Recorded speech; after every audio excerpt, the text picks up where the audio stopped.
భారతదేశం, చైనాల మధ్యన స్వేచ్ఛా వాణిజ్య ఒప్పందం జరగాలంటున్నారు ప్రముఖ ఆర్థికవేత్త జిమ్ ఓ నీల్. అమెరికాతో కంటే కూడా చైనాతో బెటర్ అని చెప్తున్నారు.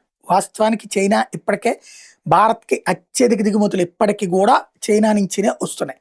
గత ఆర్థిక సంవత్సరంలో చైనా నుంచి దాదాపు $132,000 విలువైన వస్తువులు వచ్చినాయి. ఇందులో మెయిన్ ఎలక్ట్రానిక్స్. ఇప్పటికీ మన ఇండియాలో వాటికి ఆల్టర్నేటివ్ తయారు చేస్తున్నాం, కానీ ఒక్క రోజులో అయిపోదు కదా. ఇప్పటికీ చాలా గ్యాప్ ఉంది మనకి వాళ్ళకి మధ్యన. అదే సమయంలో ఫార్మా ముడి పదార్థాలు, యంత్రాలు, సోలార్ పరికరాలు వంటివి వాళ్ళ దగ్గర నుంచి మనం దిగుమతి చేసుకుంటాం. వాటిటన్నిటికీ కూడా ఇక్కడ మనం ప్లాన్ చేస్తూ ఉన్నాం. మనం వాళ్ళతో ఒప్పందం చేసుకుంటే మనం దెబ్బతినేస్తాం. ఏది, వాళ్ళు పూర్తి స్వేచ్ఛగా వస్తే మన మార్కెట్ తొందరగా క్యాప్చర్ చేస్తారు. గాల్వన్లో ఇన్సిడెంట్ తర్వాత ఆర్థిక రిస్ట్రిక్షన్స్ పెట్టాక దగ్గరగా ఒక 30-40 వేల కోట్ల వ్యాపార లావాదేవీలు తగ్గినాయి ఇద్దరి మధ్యన. ఇంకా 130,000 కోట్లు ఉంది. 160,000 కోట్లలో 30,000 కోట్లే మనం ఇప్పటికి రాబట్టుకుంది వాళ్ళ దగ్గర నుంచి వ్యాపారాలు. ఇంకా చాలా ముందుకెళ్లాల్సిన అవసరం ఉంది. ఇలాంటి ఆర్థికవేత్తలు చైనా కోసం చెప్తారు తప్పించి మన మీద ప్రేమతో కాదు.